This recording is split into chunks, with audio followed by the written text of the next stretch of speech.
also think just having conspicuous signs reminding people to yell "4" as you're golfing, you're a little more conscious of what you're doing. If you see before you hit, I don't want to maybe hit a ball over to the residential side. It might change their behavior and the way they're striking a golf ball. And maybe that even lessens the probability, maybe 20, 30%, who knows, for a golf ball coming over. Here's another suggestion. We know it's a semi-private club. Yeah, it's open to the public, but there are also members who pay. It's going to be several $100,000 to erect this fencing, this netting, not to mention all the routine maintenance that has to be done to make it look decent, if that's even the right word for it. Instead of spending all that money, why not just have a fund? I'm sorry, that's not what I was going to get. I was going to get to that next. If you actually raise the price to golf on this course to the non-members. So if you're a non-member, I'm just making this up right now. If it costs $50 to golf on this course, and you're not a member, well, maybe now raise the price to $60. Keep it the same for the members. Why would I propose that? Because then you're going to disincentivize the people who are really not such great golfers from playing on this course. The people who really love golf and want to play here, the good golfers who are much less likely to hook the ball, will be the ones who are playing. Will there be a little less revenue that's generated through a move like that? Yes, but we just heard it's going to cost several $100,000 just to erect the netting. So clearly, it would probably be much more economical to do something such as that, not to mention having a fund available just to help out homeowners. We heard such a small number of instances, or actually there were incidents. I do wonder how much was actually paid out and the actual number for that, because certainly it was less than $300,000, not to mention all the costs maybe some unforeseeable costs and more that'll come just in maintaining this fence. I also want to point out, okay, I'm going to finish up soon. I know I'm taking a long time here. People can take their own measures, their own safety measures. If I'm concerned about golf balls, I can plant trees in front of my own house. I could even put up some sort of makeshift safety netting, whatever that is. I'm sure if I hire some kind of a designer to make it in a way that works for me and my house, where it's actually not an eyesore, it only affects my house and not the rest of my neighbors, that's also another solution. You don't have to affect every single person to achieve something for really what was one family on Skillman Avenue. I want to close with one personal story, but I'm just looking at my notes here.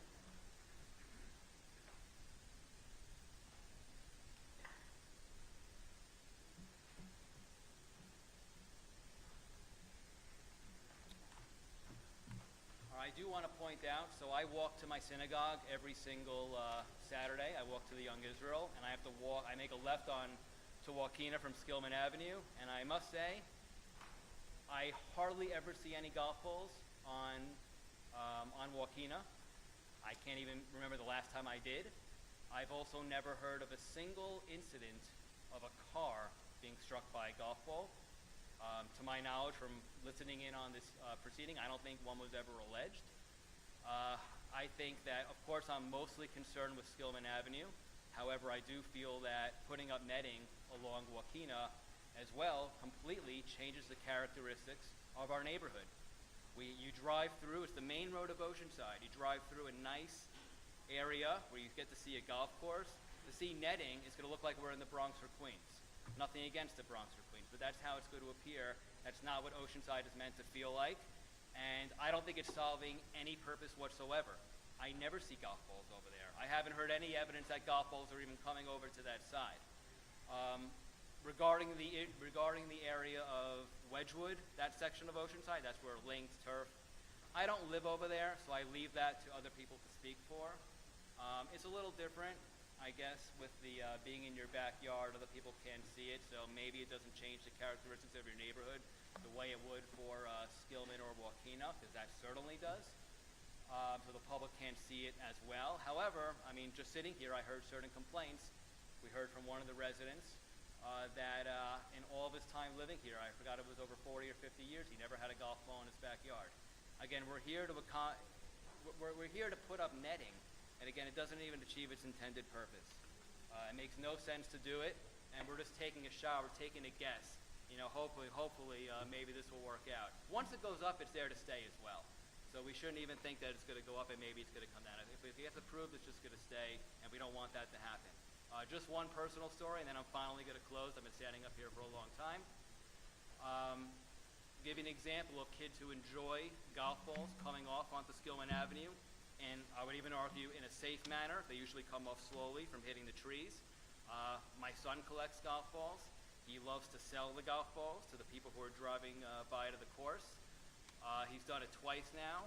The first time he did it, he made $27.50 just selling some golf balls. He loves it. He was on a rant this morning that this whole entire thing, because he hears my wife and I talking about it, how it's going to ruin his business, but that's besides the point. And he did it again this past Sunday. He made about $11. So the kids love it. I understand the concern that certain families have, and I'm not against any particular family. Everyone's allowed to express their opinions. We live in America. However, the netting does not accomplish the intended purpose, and that is acknowledged by the applicant. Thank you.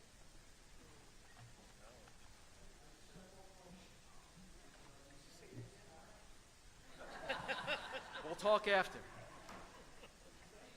I have an easier question real quick.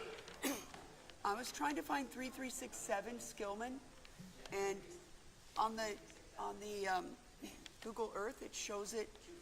214. It's 214. Okay, that's the house. That's all I wanted to know.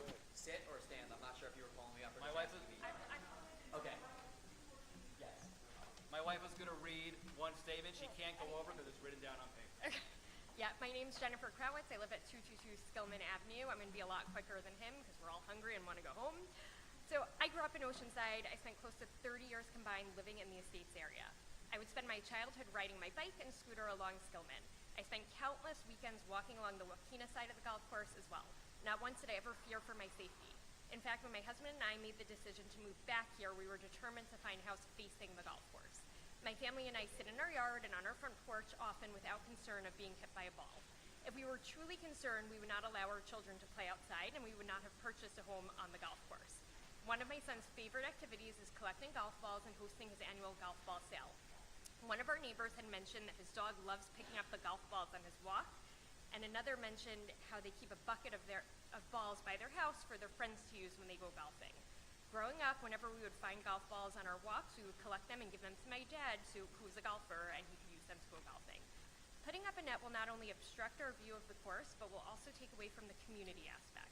By putting up a net, I feel the course will be doing a disservice to the town. It will be turning a once beautiful residential street into a commercial block. The majority of our block will agree that they do not want a net placed on the course. If the course is doing this just to appease one family or a small amount of homeowners, those homeowners can take other actions. Please do not punish an entire community to appease a minority of people. I urge you to strongly consider opposition to this net so that Oceanside can retain its beautiful community appeal and not turn into a commercial zone. Thank you.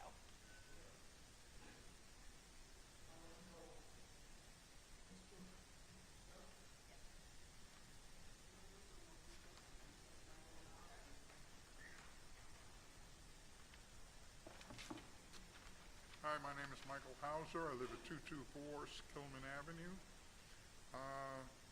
I've lived there for 75 years, and I have never known a person personally who has been hit by a golf ball on Skillman Avenue. There are certain risks to owning a piece of property that faces a golf course. There are certain benefits also. I have beautiful open space in front of my home. I sit on my front porch during the spring and the summer and watch the birds and even watch the golfers, even though most of them are pretty terrible. Okay? Everything in life is a trade-off. As far as I know, there is one person, one family on my block that has been the squeaky wheel who is screaming and yelling and hollering. I don't want to live in an industrial zone. You put up a 40-foot net, and every time I walk out of my house, I'm in an industrial zone. That is a horror show. Thank you.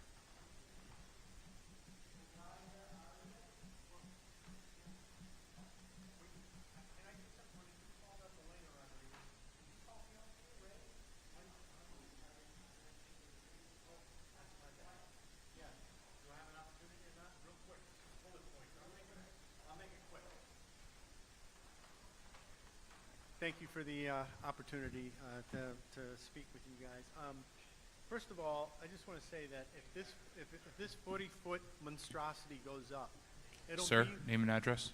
Huh? Name and address. Oh, name and address, sorry. My name is Ray Rodriguez, 218 Skillman Avenue, Oceanside, New York, 11572.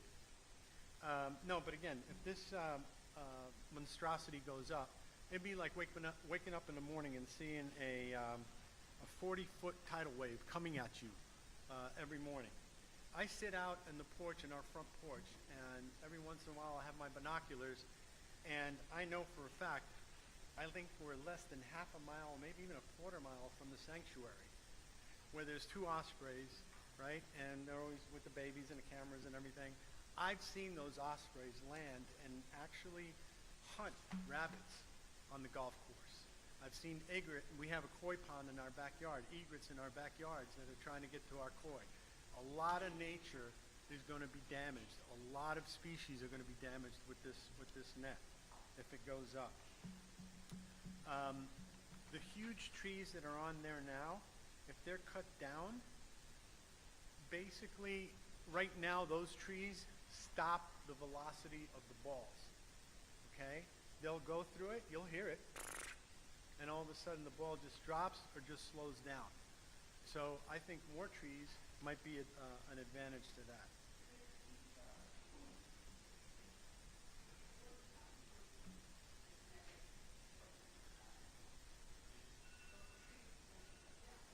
Oh. Just to be clear, we've never cut any tree down unless it was, again, a safety-related issue. Still to this day, 12 years later, almost 13, trees are rotting from the inside out due to salt damage from Hurricane Irene and Sandy. Trees are the sole protector of the course boundary. We would never cut them down unless they have to. It's something that we're strongly looking into, and maybe even as a potential remedy here, but you know, again, it's I don't write the check. It's cost prohibitive on certain times. Are we transplanting 40-foot, 50-foot trees? Probably not. Are we interested in a remedy regarding trees? Absolutely. Okay. All right, no, go, stay. Right now on Skillman, you have more of a chance of getting hit by a speeding car, trying to people get to their tee times on time, and going through stop signs that they don't stop, they ignore, than getting hit with a golf ball, right? That happened to our dog. Thank God it was a truck, right? And the dog, Rosie, was smart enough that she ducked and the truck went right over her. So she dodged that bullet. There's a reason the nets go higher than 40 feet. And that's because balls go higher than 40 feet, right? And I think you had mentioned that, stressed that. Gentleman over here, I'm sorry, your name? Yeah, you had mentioned about the Lido Beach School. Windows are being broken and so on and so forth. That's a parking lot that's, with windows right next to each other. And I'm sure, I don't know if there's any record of anybody, any kid getting hit by a ball at that high school or junior high. I'm not sure. But that was an interesting thing that you had pointed out. And the homeowner who is concerned with this, and I could appreciate her concerns because, everybody wants to take care of their kids and their family. The key here is prior owner in that home put up a line of tall bushes on the one side of the home, on the side of the driveway, just to slow down the balls that would come over. Because that's the angle that they come over in that driveway, not around the front, but through there, based on the tees. And quite frankly, you could put a little net, you could put a net right in front of that on the driveway side, and it'll stop a lot of the damage on their property, okay? And the last thing I want to make is if this net goes up, you will you will be killing a lot of jobs. You all know why? Because all the little kids on the block are selling golf balls. You're going to stop having them sell golf balls. Anyway, Nicholas says, please don't tell them not to put up the net. Thank you very much. Have a good evening.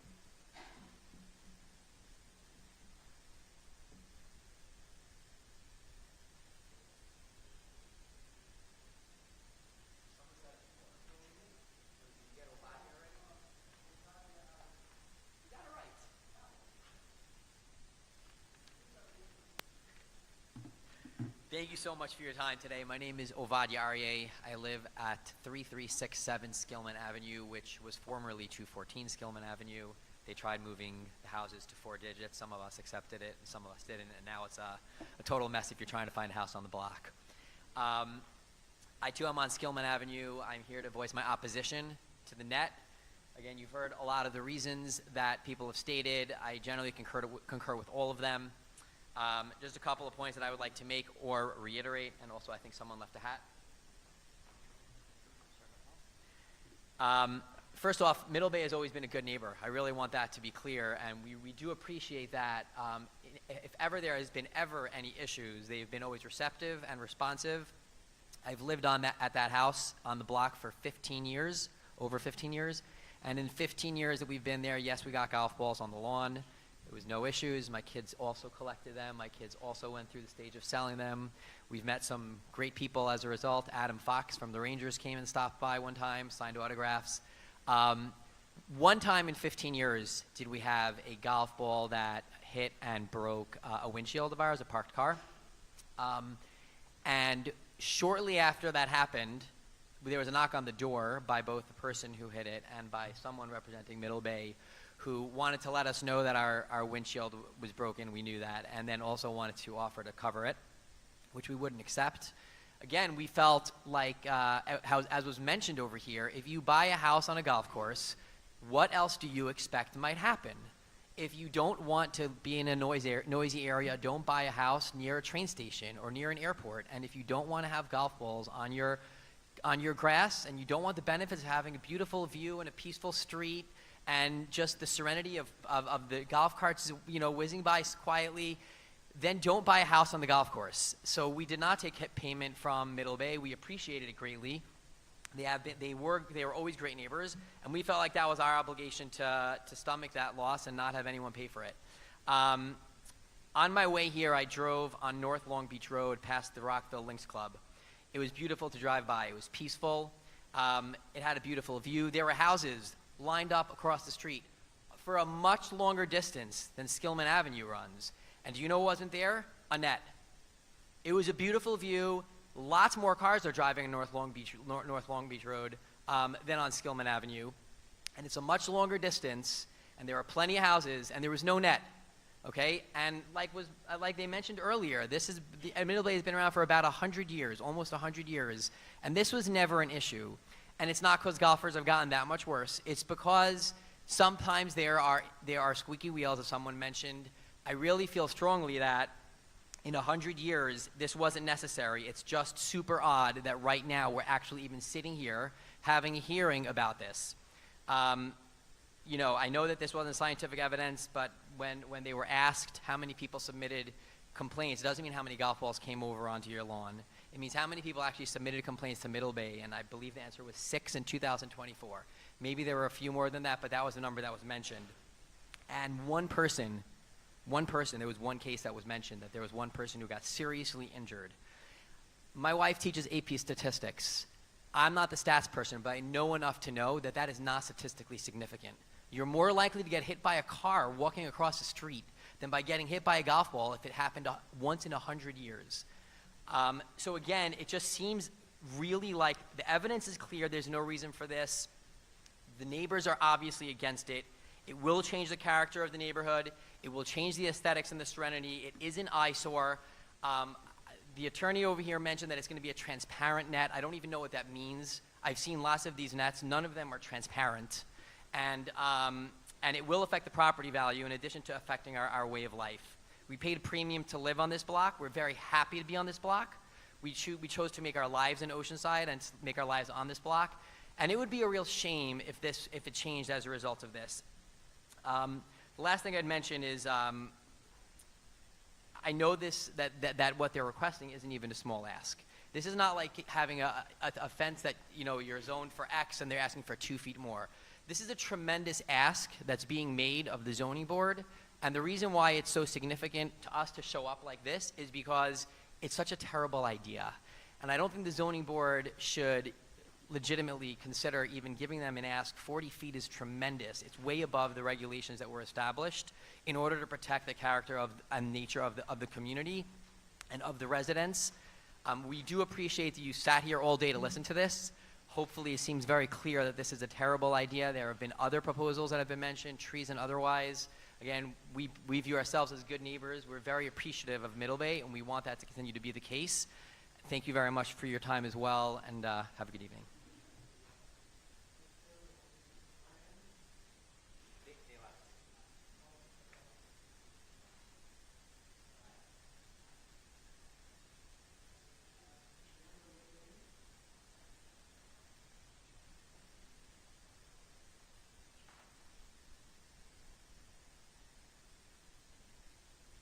Hi, everybody.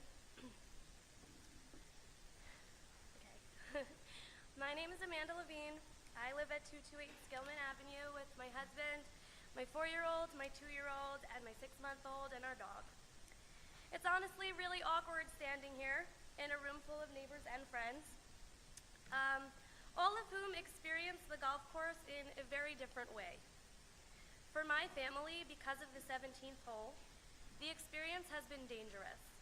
Our house and our property are hit by golf balls daily during the season. And it's really just luck of the draw, I guess, based on the way people tee off and where the holes are, that we drew the short straw. And we're in the hot spot. And we get hit on all sides. The front of the house, the top of the house, the sides of the house, and the full backyard from the front of it to the back of it. And we've tried to adapt. There's a row of large bushes to shield our cars. It doesn't work at all. These days we park our cars around the corner on the weekend, since the weekend golfers are even worse. Last season alone, we had 4 broken windshields, a broken house window, and a golf ball through a door. And there are dents all along the side of our house. More importantly than the property damage, we are scared. It's honestly not safe to let our kids, even our dog, play in the yard. There have been several close calls where a golf ball nearly hit my kids. Sorry. Balls land everywhere, including on our trampoline, both in the front of the house and behind it. It's not just an inconvenience, but it's terrifying. Someone on the other side of the course, who's also here today, and you'll get a chance to hear from him, even got hit in the head by a golf ball and required stitches. And I understand the idea that when you live near a golf course, there's an expectation of a few stray balls here and there. My in-laws, my cousins, they live by golf courses. And nobody experiences anything like what we have been experiencing. This isn't a few balls here and there. It's constant bombardment, every single day, multiple times during the season. If I can watch a baseball game through a net, I'm certain that we can all enjoy a sunset through one too. And don't get me wrong, I love the view that we have, but I love my children's safety way more. And I don't want to wait until something terrible happens. And this net is going to hopefully allow that most of the balls do get caught, and that we have a more reasonable level of risk like everybody else who spoke today. It's time to put up the net, and I'm happy to answer any questions. I have a question. You said that they also end up in your backyard? Yes. So I would imagine this net is proposed across the street from your house and others. If they're getting to your backyard, I can't even see this net solving that problem. I would assume they had to come on a different trajectory than the trajectory that this net would block. I imagine it would block other paths, A but lot not of the necessarily balls this come one. from the side, so they go straight through to our yard, and other balls hit our roof and then bounce into our yard. Now, again, back to let's say the backyard. There's houses on both sides of you. Do they get this amount of balls too? I think I get the brunt of it, but my neighbor to my right and left both get a lot as well. Are they here by any chance? One of them is on their way. Oh, yeah, she's here. She did not sign up because she had to get her kid. But one of them is here and one of them is not here. Okay. And He's the not one- to be insensitive, Yeah. but you moved right across the street, not even like one row back. did you not, I mean, all the other people who live there that have testified, I would assume they have the same exposure that you have. They do not. If you look at where the hole You didn't is, anticipate this when you, if you look at where the hole is and where my house is, they don't have the same exposure as we do. and neither side of you has as many balls as you. No, they do. Oh, well. okay. Yeah. Well, I'll wait to hear from them because, you know, I do kind of tend to feel, I happen to live in the flight path. And I didn't even realize it when I bought my house, but, you know, and my mom comes to visit and she goes, doesn't that drive you crazy? But live there a day or two, you don't even notice it, and I would not feel justified in complaining about it, obviously, because it preceded me. And some others have mentioned similar things, and so I do sort of feel like, you know, I don't want to say illegal assumption of risk, but everyone who lives right next to the golf course kind of knows what to expect or can Well, easily guess. I don't have a problem with the nuisance part. I used to live over a train track. It's not the fact that there are golf balls, it's that they're coming direct hits toward my kids. And I don't think that the other people that spoke, based on where their houses are situated, receives half as many balls as we do. And I do agree with you that there is some inherent knowledge of, yes, you're across from a golf course, there's an occasional ball. I'm not experiencing occasional balls. It's every single day.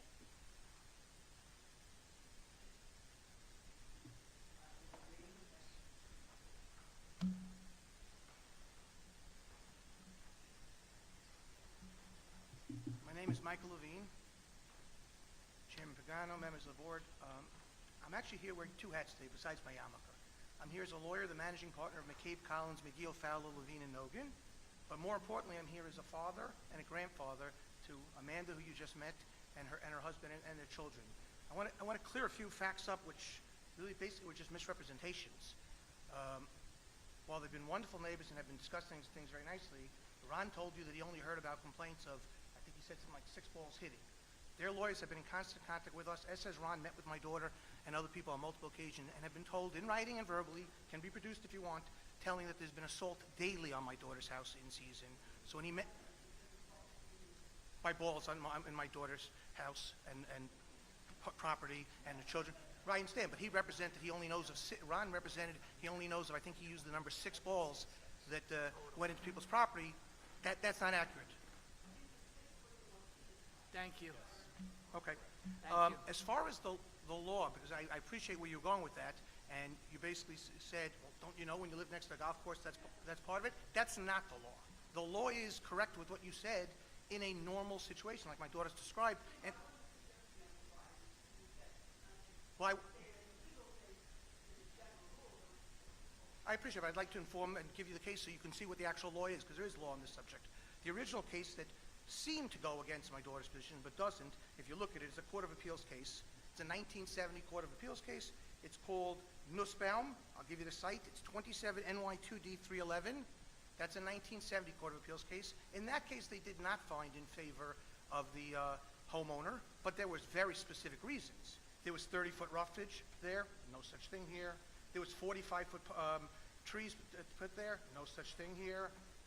There was only occasional balls, no such thing here. The law has evolved specifically for the argument you raised, saying, well, don't you know you're living in a flight zone? Don't you know you're living near that? Right. Correct. And I appreciate that would be common sense if it was occasional. But the law has evolved. There have been a number of cases that have dealt with this specific issue. A number of cases that dealt with these specific issues of whether there's responsibility when it's not occasional but continual bombardment. And I'll give you one case. Bahar, 180 AD 3D 670, AD 3D 671. It's a 2020 appellate division case where they sued for trespass, negligence, nuisance, and just to summarize for you what they list as the key Yes. And what they list as the key takeaways from that case: homeowners adjacent to golf courses have legal recourse, they do have it, if the intrusion of golf ball constitutes a substantial interference with their property rights. Second, golf courses have a duty of care to prevent their operations from causing harm or nuisance to neighboring properties. Number 3, preventative measures such as installing nets, exactly what we're talking about, or altering course layouts, also discussed, can be mandated by courts to mitigate such issues. So what the golf course is doing here is the right thing. They're standing up and meeting their legal obligation that they must protect the people. However, and the representation, I don't know the survey where they get how many people are affected by it. You're going to have several people come forward today. You have thousands of people in Oceanside, and thousands of people didn't come and say they're against it. I certainly appreciate a homeowner who says, I'm not being affected by it, why do I want it? But that doesn't change the obligation. We live in a world where this is very common. There is already a 5-foot fence there. Nobody's saying, take it down, it's in my line of sight. There are ball games where there are fences there. People want to use their telephones. You know what? There are telephone poles all over town. Nobody's saying, take them down, it ruins my view. There's a reality that there is a danger, and the danger needs to be addressed. That you mentioned, would planting trees instead of putting up netting satisfy it, in your opinion? I obviously haven't read those cases that you mentioned.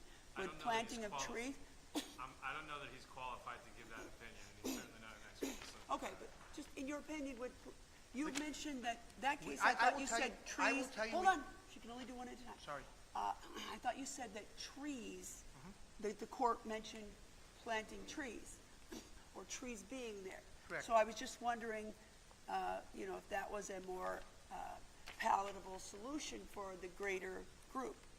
So we've actually been working on this for 2.5 years. Just in fairness, you should understand, my daughter brought this to the golf club's attention close to 3 years ago. Didn't get a satisfactory response, so we served a letter threatening a suit and advising that we'd look for injunctive relief against the 17th hole to protect the grandchildren. We didn't serve it because we didn't want to. We want to work this out amicably. They got their lawyer involved who's been speaking with us. We've tried a number of things. He's already tried, as I understood, he told me he did move the tee box a little bit, and it didn't work. They put signs up telling people to be careful. That didn't work. We mentioned the trees, and he told me that was not a viable option. Basically, what we want is we want safety, and we certainly appreciate. There's a reason why ball fields and all these golf courses that you mentioned, where you say you didn't like the way it looked, Mr. Plumer, I get that, but they put them up for a reason. Can I say one thing, Of please? course. I don't want to argue with you. No, of We're course. just the board trying to do our job. Of course. Our job is to keep the contour of the neighborhood. It's not as far as liability on a golf course. Our job is to hear the facts and make a decision based on zoning, not on liability. I understand. What I think I Okay, would respond just to so that, you know. though, I would respond to that, though, is it is also your job to ensure a safe neighborhood for the residents. And if it's being brought to you by the golf club that there is danger, and they're telling you there's danger, and many other neighborhoods have adopted it for the same reason, they've adopted an approach of how to solve it, that there needs to be something to do so. And if you fail to do that, much as I respect the reasons why you'd consider not doing it, you might be remiss in your duties to the town by not protecting the taxpaying citizens who are at risk. This is a view, 100%. I'm just 100%. And I will mention, people are throwing out other things which really are just scare tactics. They're mentioning, the ossuaries that will be affected by this and the birds. Nobody's giving you any survey saying that. They mention how the birds will be trapped in the nets and that it's a danger. If they wanted that approach, they could legally bring a study to prove that. Nobody's done that. If you have countervailing things, I understand, but other people have discussed it also. A lot of people are making representations, just like counsel here said, you shouldn't be asking my opinion on something that I'm not an expert on. People are offering things that really aren't evidentiary. These are emotional things, and I get it. 100%. All I'm saying is I would ask that you not necessarily take their opinions that, this is bad for the environment when no study has ever said that here. And what I would ask is that you consider that the golf course is doing it because they do know there's a danger. Golf balls are not a slow-moving thing. They come at the speed of cars. If they hit you, your life is over, or you're seriously injured. And as I said, this is not an area of law I practice. I'm here because my grandchildren really they can't go out. She told you said have balls hit. In 1 year, they had a window, a door, 4 windshields, the whole side of the house, and a number of balls whizzed by their kids' heads. Thank God it didn't happen.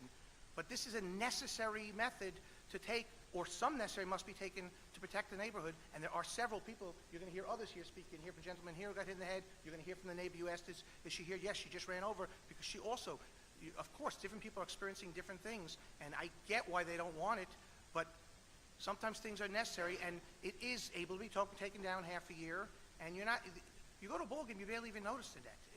And the polls they're talking about, I spoke to an expert on the subject who said, I think, and you can ask Mr. Caruso the facts of it, I believe there's 3 poles for every 70 feet, so you're talking only a handful of poles, and they're tailoring this. They're not doing this up and down Joaquina and Skillman.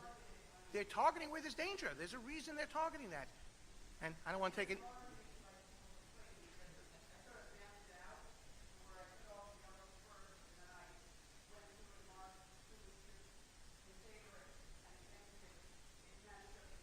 Sure.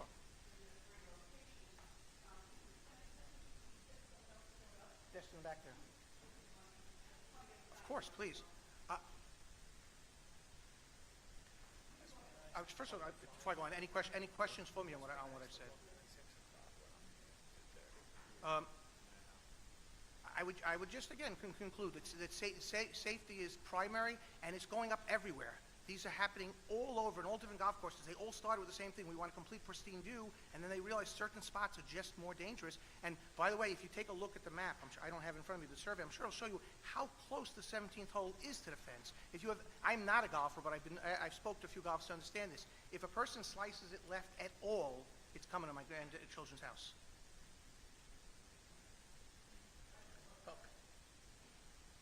Maybe my terms are wrong, but my point is it's that close geographically that it's a real issue. I suggested moving the hole also, and I was told for various reasons that. Let me be clear. I'm not here standing saying there's one solution and only one solution. That's for the golf course to figure out. What I'm here standing saying here is you're a zoning board for a town that has a danger. And it's not a danger to every citizen, but it's a danger to a number of citizens. And a solution is being proposed that will reduce that to a minimal risk instead of a great risk. And that's what we're suggesting. If there's something better, then I don't know the answer to that. That would not be my area. I'm here to support what has been proposed as being a meaningful solution such that my daughter's house can now be like the other ones where they get the occasional golf. Well, there is that risk, that occasional one, and they could put it in collected. Right now they have buckets of balls, and it's not because they want to collect it. Thank you for your time. I appreciate everything you have to say. Any other questions? I'm sorry. Okay. Thank you very much.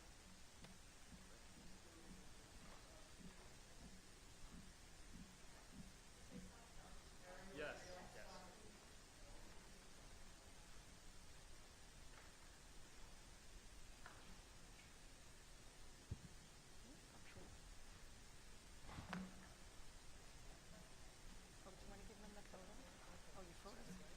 Hello, my name is Gail Sussman, 459 Links Drive East, Oceanside, New York, 11572.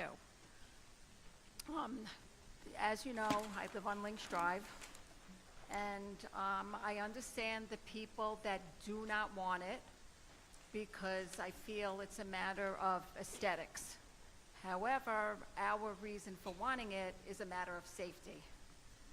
Where's the other net over by Links Drive. I'm not sure what hole it is. I don't even know. All I know. Excuse me? Links Drive. Links Drive East. the one over here, this net? That's the creek or something they call it. Safety issue is seeing your kids go outside wearing a bicycle helmet to play in the backyard with other protective gear for fear that they will get hit. A couple of years ago, my husband was in the backyard.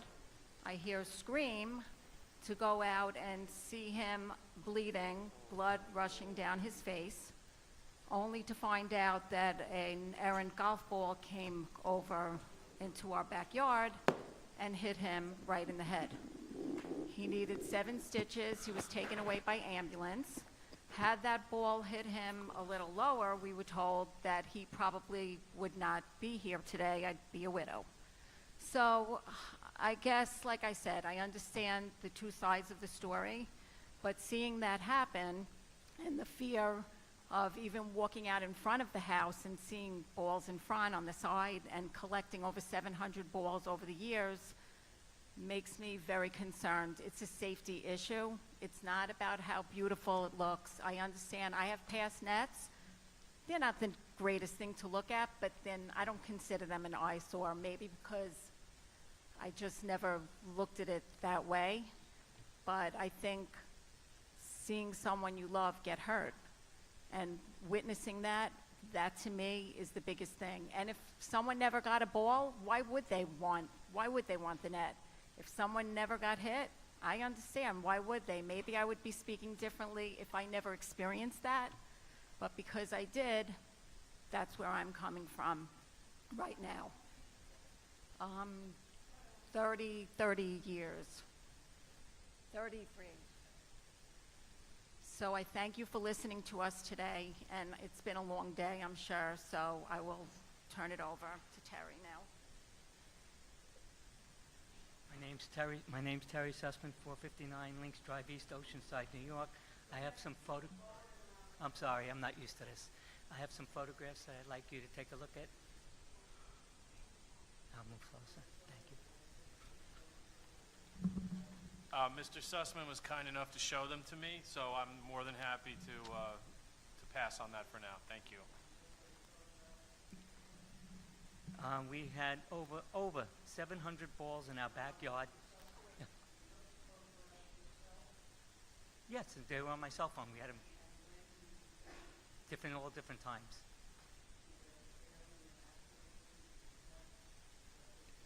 Whatever I'm saying today, that is actual pictures and actual things that have gone on at our house and surrounding areas.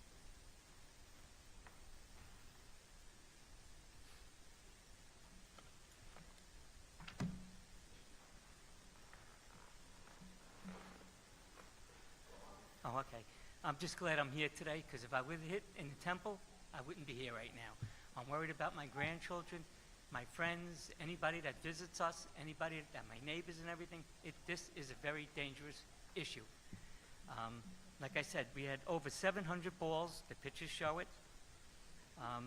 We've had a lot of damage to the house. Windows, siding, fencing.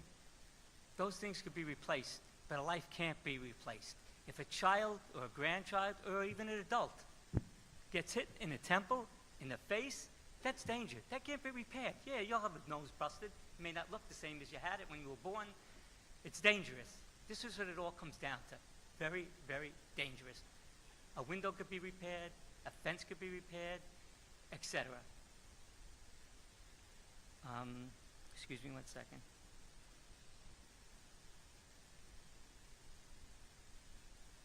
Basically, that's it. It's all danger.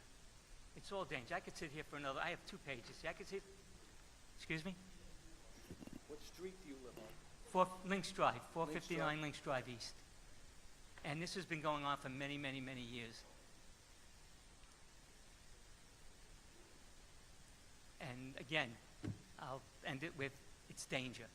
Someone could seriously get hurt. The people that live on Skillman don't realize that.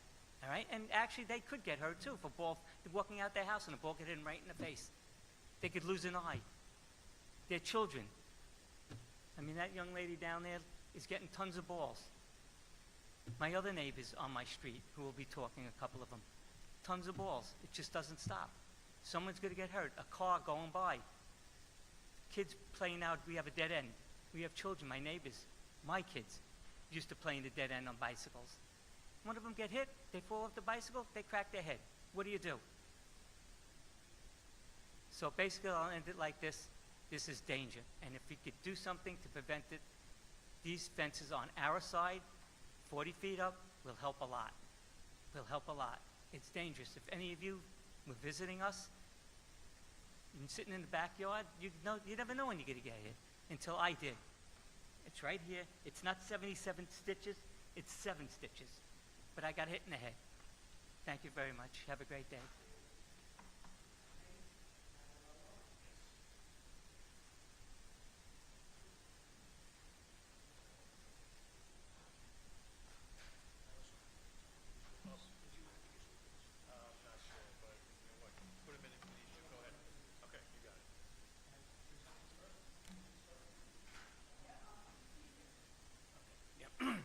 is Nate Natalello.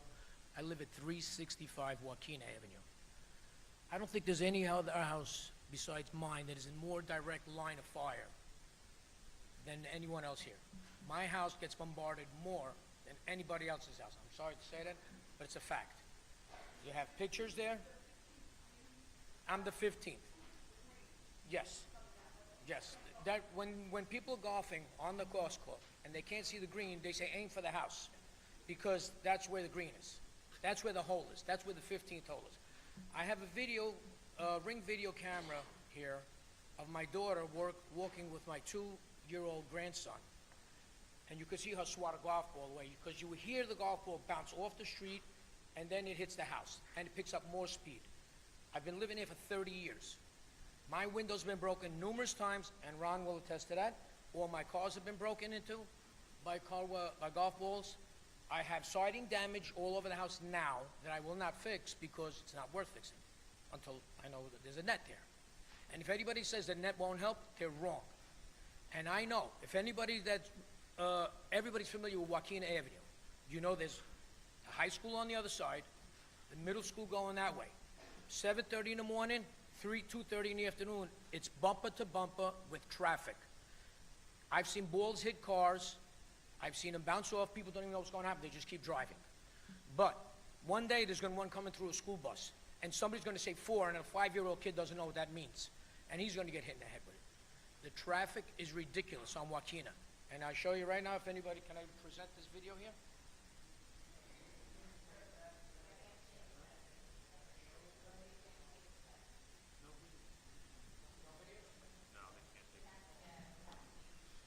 All right, well, I'll explain. It's a video, like I said, of my daughter walking with my 2-year-old grandson, and she hears a golf ball hit the street, and she turns and swats it out of her head before it hits her in the head.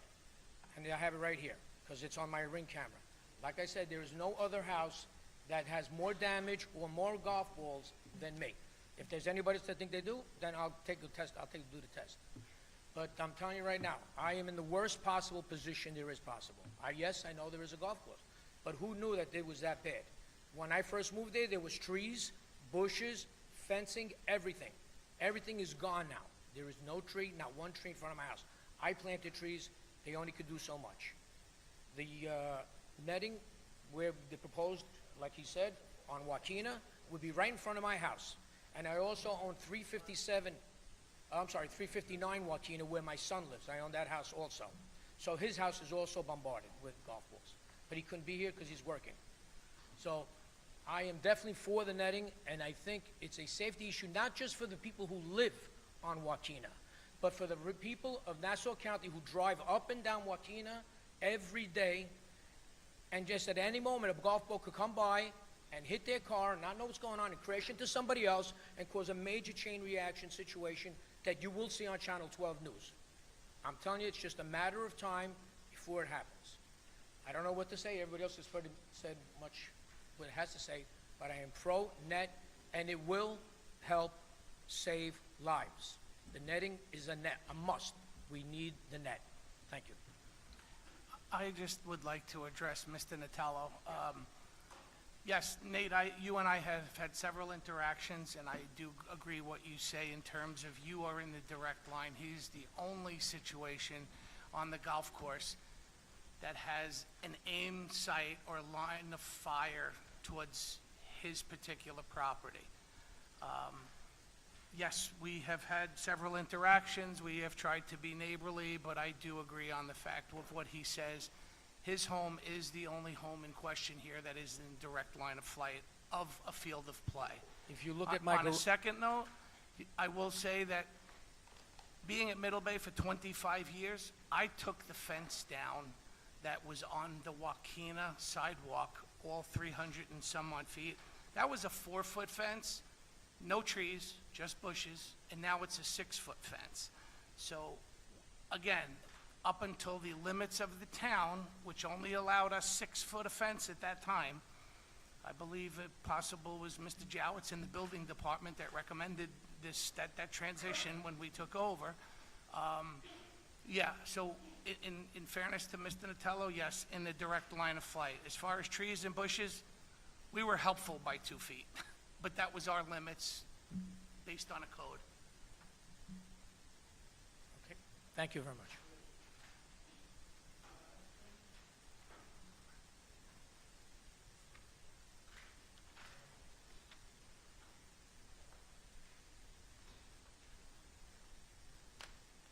I am Patricia Gottesman, 453 Links Drive, East Oceanside, New York, 11572. I didn't come prepared to speak today, but I think I have to. We have lived in our house for 41 years. When we bought the house, we didn't have any of these problems with golf balls, and it has become an occurrence since probably Sandy. It's gotten worse. I have no idea. We have had a couple of broken windows.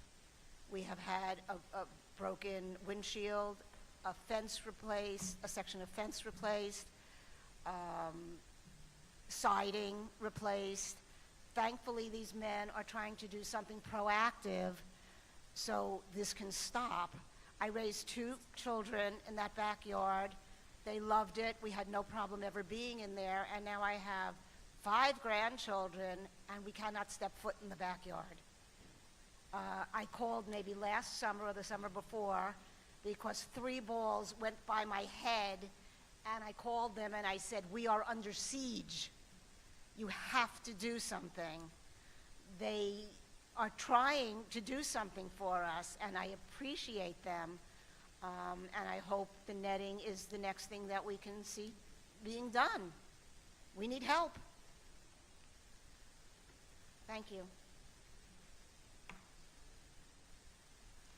Hi, I'm Dr. Lawrence Gottesman. Go ahead.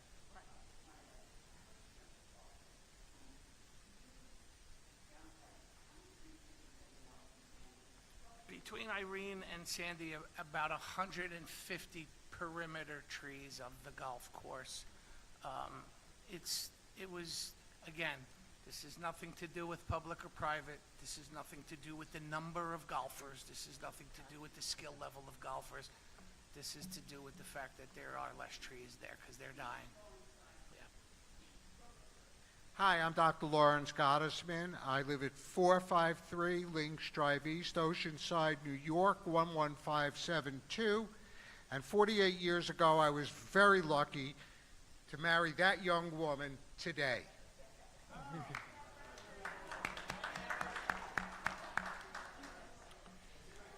Mr. Plummer, did I get your name?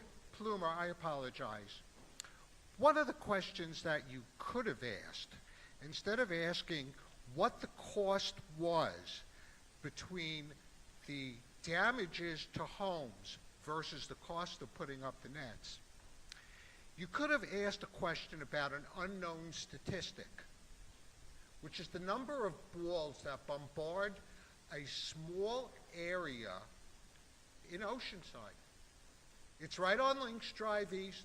It happens in an isolated area on Joaquina Avenue that we are the ones that bear the brunt of the damage. You have a very simple decision to make. You have to make a decision as to whether or not you're going to stick up for the safety and health of the people who live in this area. Yes, we are few in number. Is it going to take a tragedy? You have a fiduciary responsibility that if we are in imminent danger, you should take immediate action. We are. Our home has been damaged, our cars have been damaged, our windows have been broken, the bay window right where I sit and watch TV in my den. I am lucky. It is by the grace of God that I have not been hurt. Terry wasn't so fortunate. It hit him while he was sitting on his patio and a ball came over and sailed into his head. He had to go to the emergency room. It's by luck that Nate's family hasn't been injured. But the laws of statistics and probability from the number of balls that we get are going to catch up. And it's going to happen, whether it's a motorist or a pedestrian or a resident of the area, it's going to happen. To answer your question about damage to homes over a long period of time, yes, when Middle Bay Country Club was a private club, we had none of these issues. Zero. Never a ball in our backyard.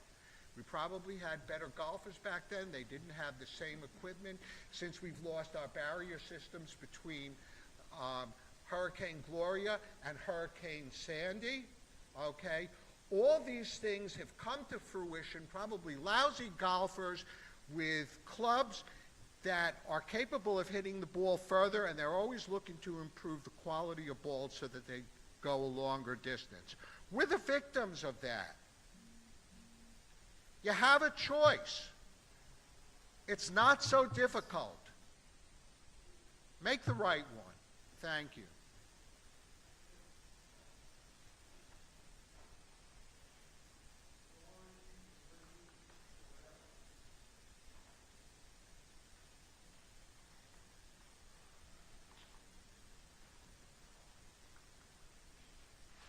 Hello, my name is Lauren. Am I talking loud enough? Yes? No? Louder? I could speak louder. My name is Lauren Librizzi-Guerra. I live at 226 Skillman Avenue, and I am for the net.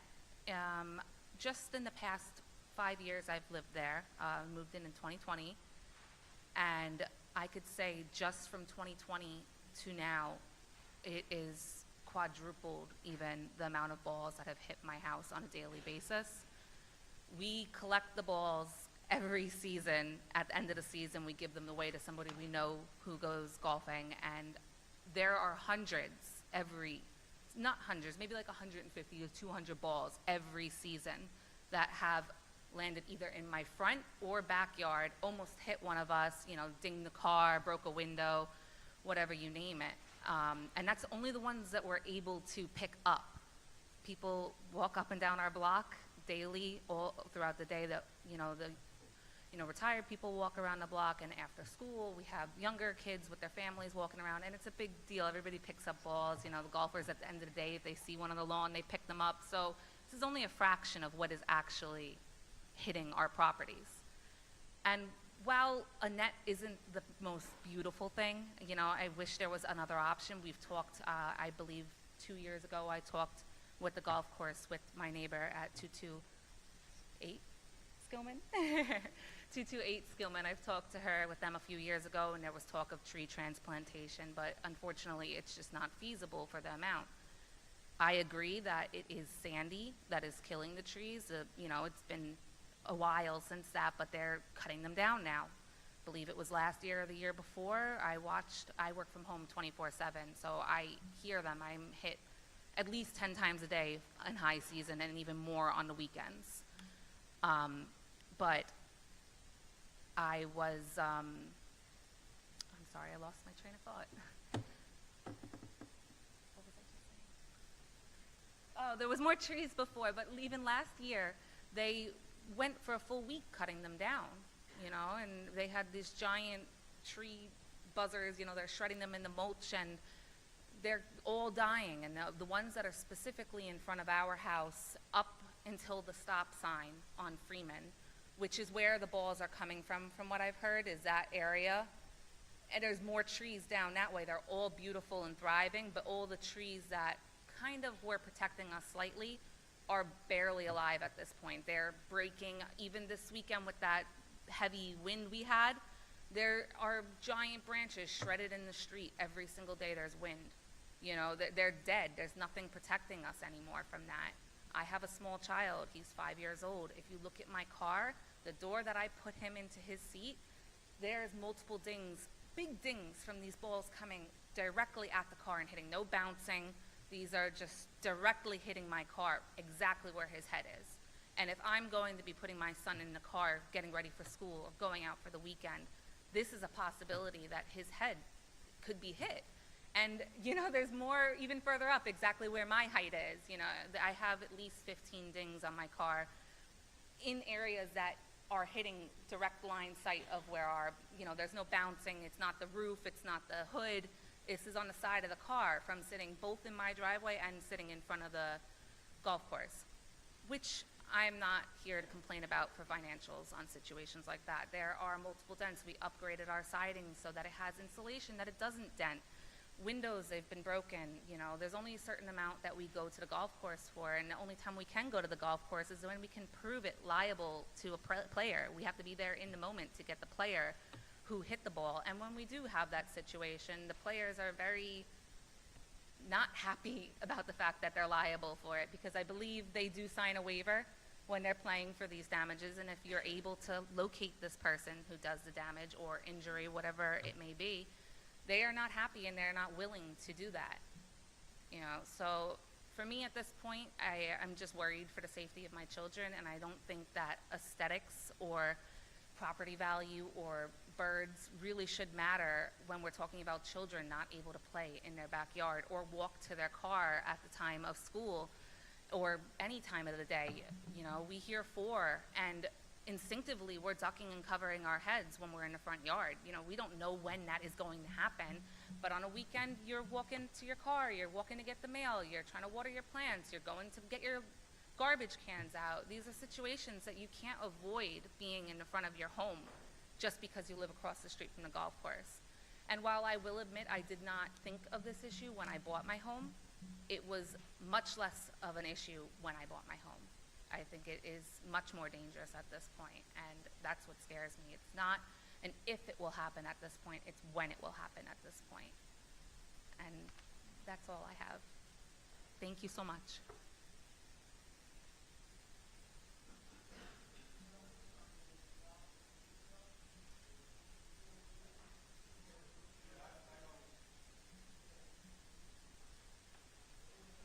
Okay, Mr. Chairman, thank you. I know everyone's been here a long time. I'll sum up and address some rebuttals in 2 minutes or less, I promise. First and last time you hear a lawyer make a promise, right? All right. So ladies and gentlemen, I've counted and I've noted who's spoken for and against, with the exception of Mr. Tafolo, who lives on Turf Road, who doesn't have standing to challenge the application because there's no fencing in his view shed or near his property. I count more in favor than against for what that's worth. Now, the reason why that's significant for you here is the following. The parties that have given you anecdotal, first-hand evidence of why this is significant and why dimensional relief and your job to do here today is important is because they've told you things have gotten worse in their instances, properties being damaged, children and family members are being struck or threatened. These are real, articulated, clear issues. They are not speculative. You've heard these individuals say they are happening. They're not making this up. Doors, windows, siding, and other drivers, things that have been observed and things that have been taken note of, and that's why we're here. You've not, and the type of information that you need to give credit to the opposition is not just general community opposition. You all know that. That's matter of Pecoraro versus the town of Hempstead, 2004 Court of Appeals case that says generalized community opposition is not enough to move the needle for you in one direction or another. That's all I heard today from the opponents. View shed obstructions, whether they like it or they don't like it, another qualitative as a general community objection, that's not evidence for you.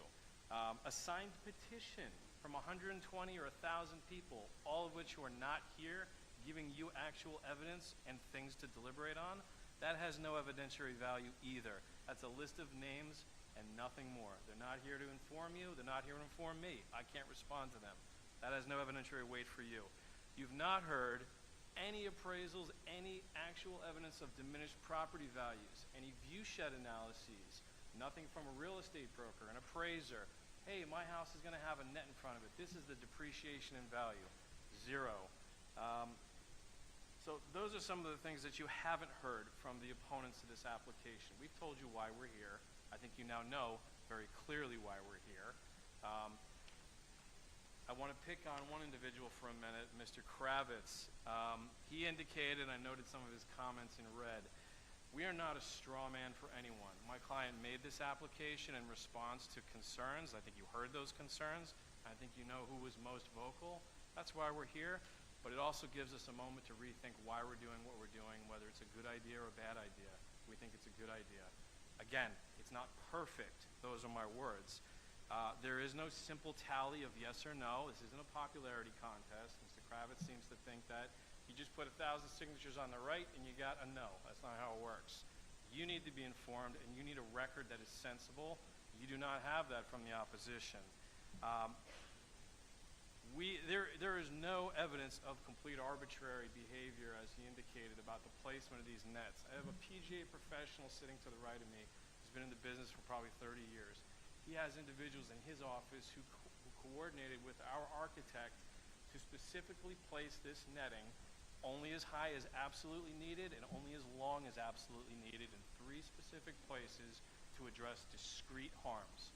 We didn't go overboard. We didn't line the streets with it. This was absolutely purposeful and not arbitrary.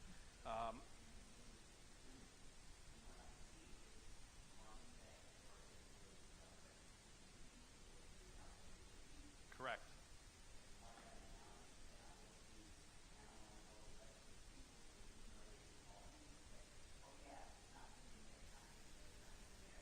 Well, we can only respond with complaints from people who are actually experiencing these flyaways.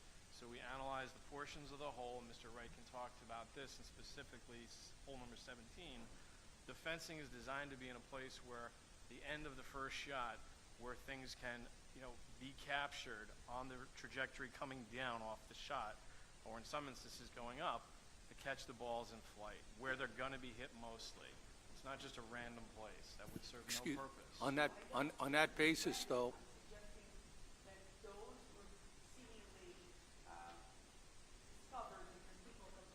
correct. But if they're doing a holistic analysis about where these issues are, I'm sure there are other people experiencing what the complainant experienced, but you're just not aware of it, so there's no nets there. Well, we are, I think it's Mr. Nataletto and Wakina has come forward, right? So we've heard more people come forward out of this process, which I think is fulsome.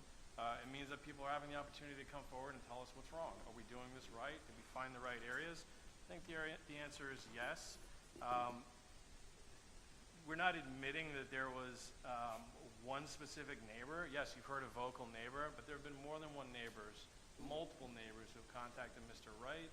We're not admitting it's one person. There's many more than one person that precipitated our need for this, for this netting. so on that basis of what you just said, your answer is to put up this netting. My answer is, why don't you move the tee box? Like, you take 17. Like this young lady, her house, she says, is in the firing line. Right. So if you move the tee box 50 yards, 60 yards forward, so the landing area is not there and it's not against the fence, you would solve the problem without having to put the net up. We can't, though. In my opinion, I'm not a golf architect, but yeah, you seem to be putting all your eggs. Let me finish talk. We're just having a conversation. I'm just having a conversation. Yeah, I feel, I understand maybe there's certain areas that need netting. I don't know. But maybe you need to put some trees in some of these areas. Maybe you need to help these people out, move the tee box.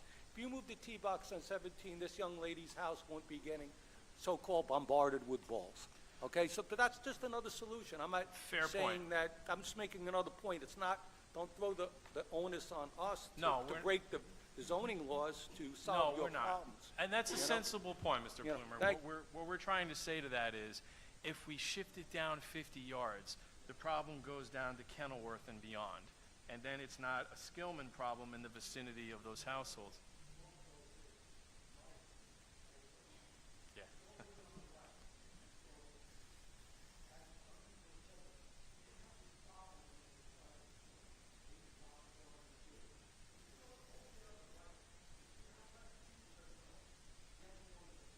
So now you have to tell me when you played the course. I'm kidding.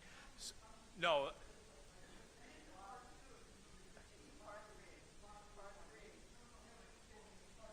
So Right, so to Mr. Plumer's point, which is a good point, Mr. Wright can speak to the specifics of it, but two par threes back to back is you don't do that in golf.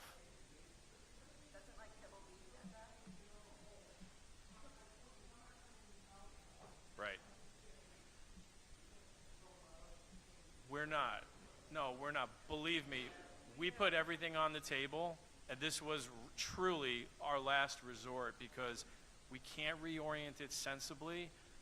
We can't change the orientation of the holes even without PGA approval, right? But because it totally disrupts the play and the entirety of the course on the backside here. But the other point you had, no, the PGA route, I don't know the ins and outs of that.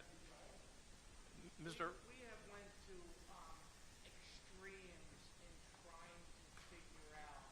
For example, I'm sure Mr. Motto and Mr. Plumer are aware from playing that we have this short range area, chipping area.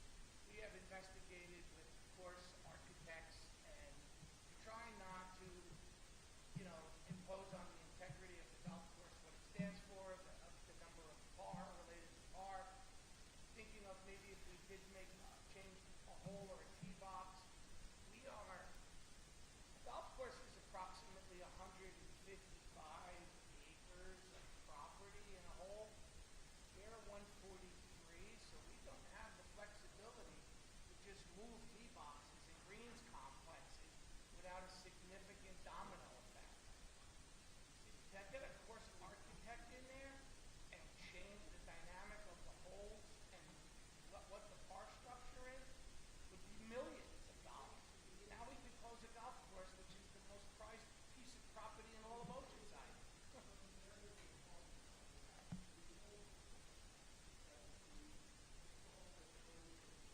15.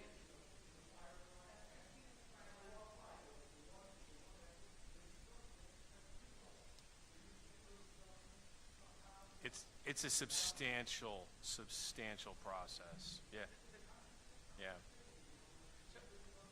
So in relation to Mr. Caruso's PGA/GCSA Greens Superintendent recommendations, turf management, all of the above, there's a certain parameters of how wide you want your fairways to be, how much rough, what the green sizes would be to make a golf course fun and enjoyable, but yet at the same time somewhat challenging, right? So when you have a par 5 running parallel to the next hole next to it, there's nowhere to move this hole when this hole, we share car paths on certain holes. Hole number 5, which is where Doc Ottisman and Mr. Sussman live, that hole shares one car path with another hole right next to it. Probably closer than from that end of the wall to this end of the wall where one fairway ends and one fairway begins. And there's the limitation, we have so many limitations on the ability to move. We've investigated it. I'm telling you, if you take the 17th hole and you move it 50 yards up the block, now instead of being at 228, you're at 242 and 250. It's the same problem all over again, it's further south.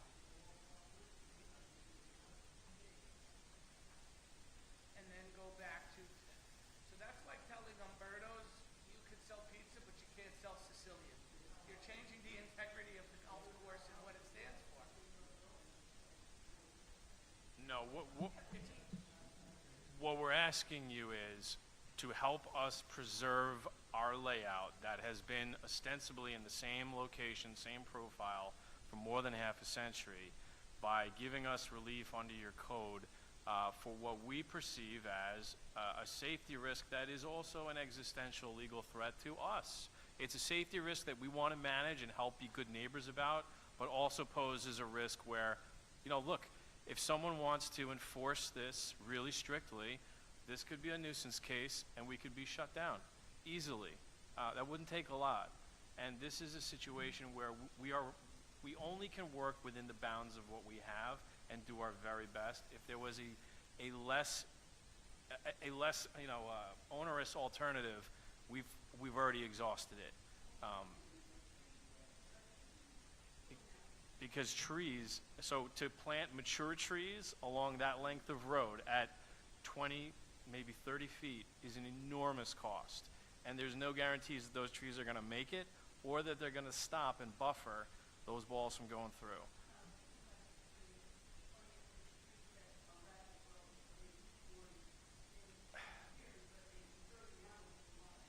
Well, I mean, for example, if we put green giants and arborvitaes and they grow at 3 to 4 feet a year, we're going to need 500 of, we're going to need 1,000 of them, but that may not be what our players want to look at. And there's no guarantee that those balls are going to fly, because arborvitaes aren't that deep, right? You can sail through that. Right, well then you've also taken the view of the golf course away from the neighbors around the golf course as well by putting,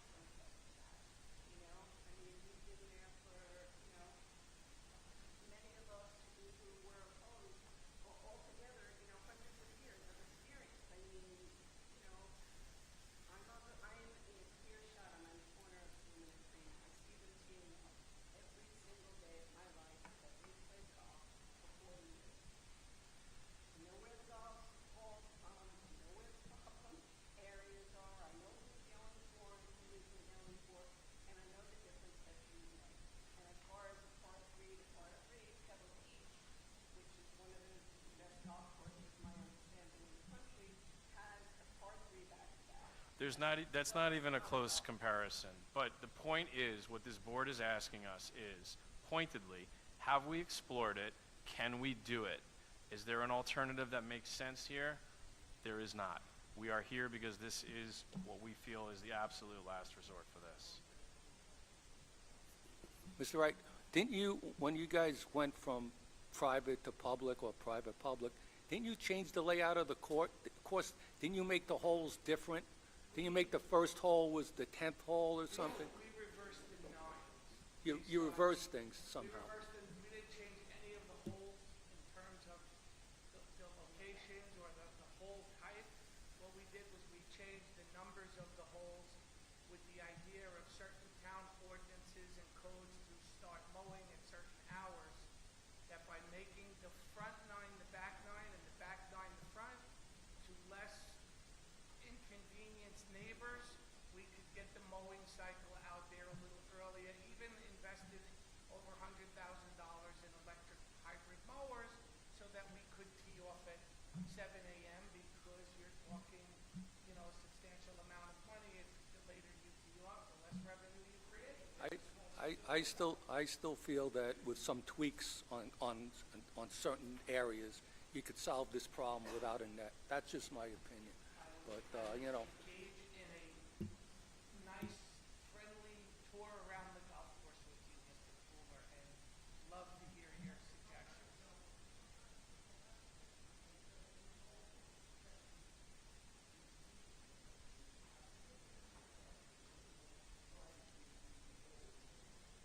I understand and respect what you're saying. I'm just saying, again, back to the footprint. 56-year-old footprint. You have a reputation. People know what you're coming for.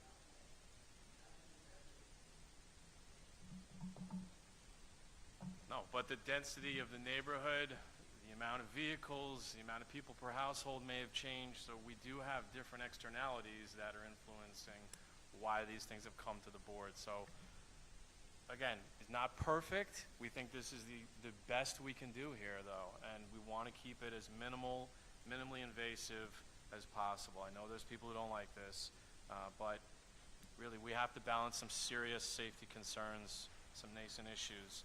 So, in closing, unless the board has any further questions, you want me to sum up? So, at this time, we defer back to the board. We appreciate your time and consideration and all of your time.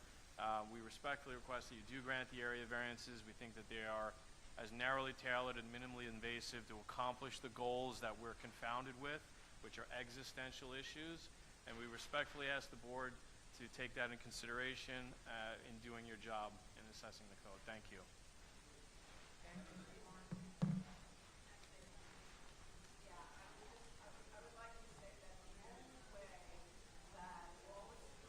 They've been closed. They closed the application. Go on forever. The hearing is going to be closed, and then we will make a decision, whether it's now or in the weeks to come. Okay? Thank you.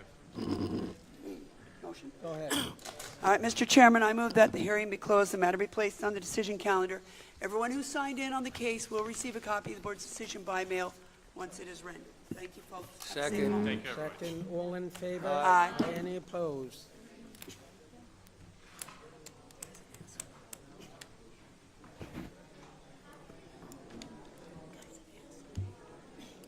Christina, he's over there asking for a transcript, so you have to tell me to get it from you. Not like, he thinks it's like court. Break, come back.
all right, come on.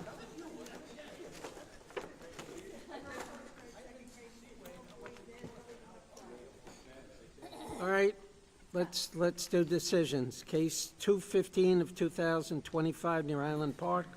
Jose A. Espinoza, variances, subdivision of lot area, front width from and on street line to front setback line, constructed dwelling.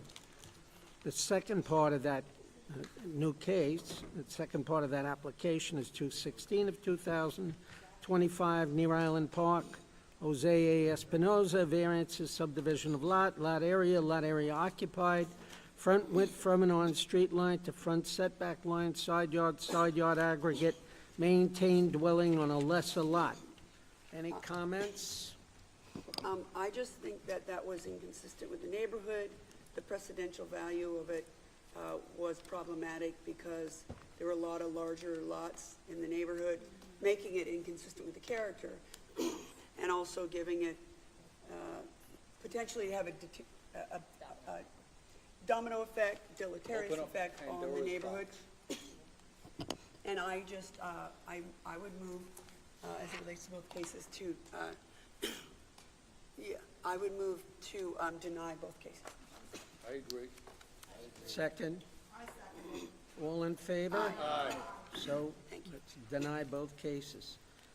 217 of 2025, Elmont, Chowdhury Developers, Inc., variances, subdivision of lot, front width from and on street line to front setback line, construct dwelling with garage, demolish existing dwelling, that is 2114 Oakwood Place, and the companion case is 218 of 25, Elmont, Chowdhury Developers, Inc., variances, subdivision of lot, front width from and on street line, front setback line, construct dwelling with garage, parcel 2. I do have one comment. I did speak to Mr. Minerva outside. He just wanted to make it clear to the board that his client purchased the property in April of 2024. Just because of that whole tree affidavit, he was saying that it's not necessarily inconsistent with the testimony that it was done by the person who bought the property prior to. He just wanted that to be relayed to the board. Okay. So, Any comments?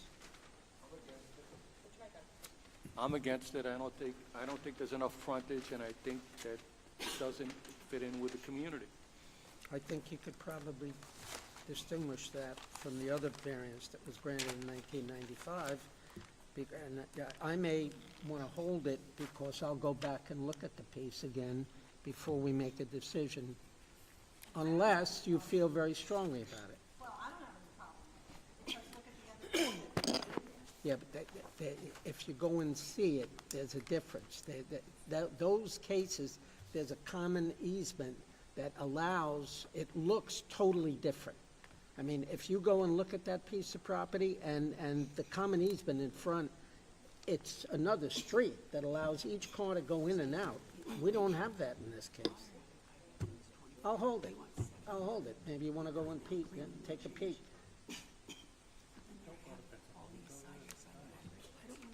Joe? You have anything you'd like to say? They're not going to have two separate driveways. Pardon? On the one in front of us, there's not going to be two separate driveways. I get it. It just, if you look at the surrounding area, this doesn't fit in. It really doesn't. There are all those, I mean, the properties themselves are much wider. This does not fit into the surrounding area at all. Pardon? Oh, you'll see it. You take that house down, you're gonna see what goes up there. So, all right, you wanna take a motion? I've already looked at it. I didn't like it. I didn't like it. You know, that's me. I think it's out of character with the neighborhood. I make a motion that we poll the board. Okay.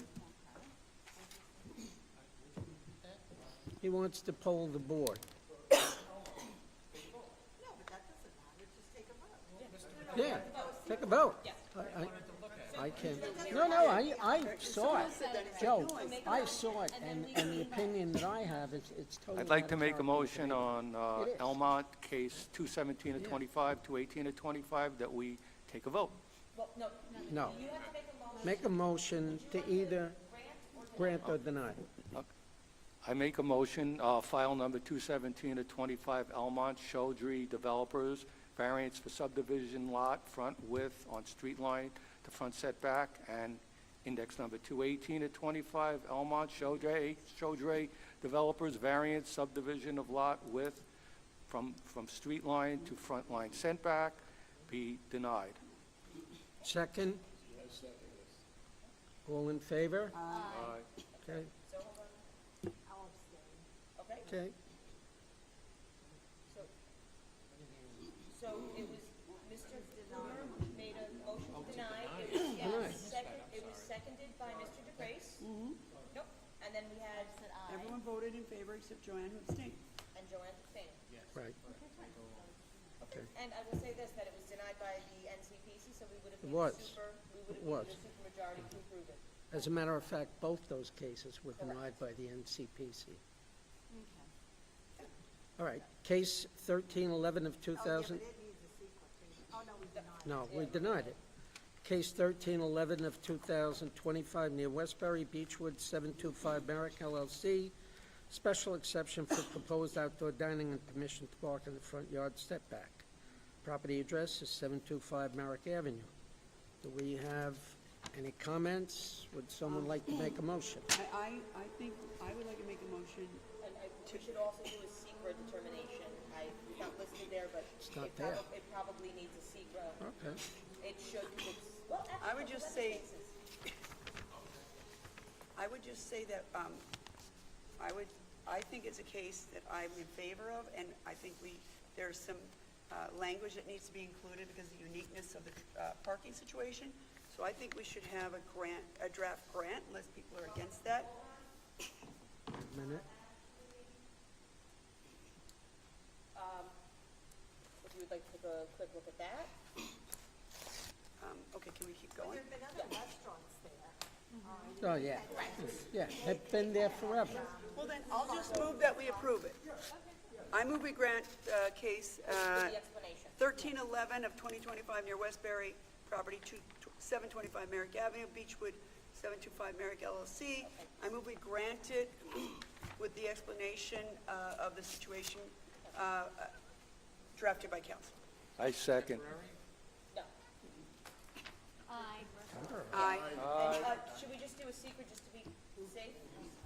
I move as it relates to the same case, 1311 of 2025, that the board, based on the materials in the file, the testimony at the hearing, et cetera, adopt a negative declaration as to the secret determination. Second? All in favor? All right, case 115 of 2025, Oceanside Loma Holding Corp., AKA Middle Bay Golf Course. We're going to hold that case. Yeah, I think some of us should take a look at it. Yeah, I remember going down there for years ago. I haven't been down there in years. I haven't been there in a while either. And case 678 of 2024 was adjourned to July 16th, 2 p.m. Okay? Okay, so on that, Yeah. Do we have a Read that. I make a motion to close. Second. All in favor? Any opposed? See you next week.